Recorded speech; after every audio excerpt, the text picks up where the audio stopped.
Hi everyone, today special gulab jams. ఈరోజు వర్షం పడుతుంది. చాలా రోజుల తర్వాత వర్షం పడుతుంది కాబట్టి మా పెద్ద అబ్బాయి మమ్మీ నా కోసం ఏదైనా స్పెషల్ చేయవా అని అడిగాడు. అందుకు నేను వాడి కోసం గులాబ్ జామ్స్ తయారు చేసి ఇచ్చాను. సో కూల్ వెదర్లో స్వీట్గా గులాబ్ జామ్స్ తింటూ మా పిల్లలిద్దరూ ఎంజాయ్ చేశారు. Thank you for watching this video.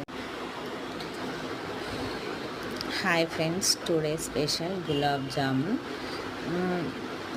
బయట వెదర్ చాలా కూల్గా ఉంది.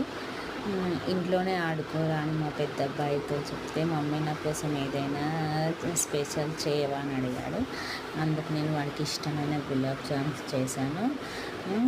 ఈ చల్లని వెదర్లో మామూలుగా అయితే మనం వేడిగా బజ్జీ పకోడీ ఇలాంటివి ఏదో చేసుకొని తింటాం, కానీ అందరికి డిఫరెంట్గా మా వాడికి స్వీట్ తినాలనిపించింది.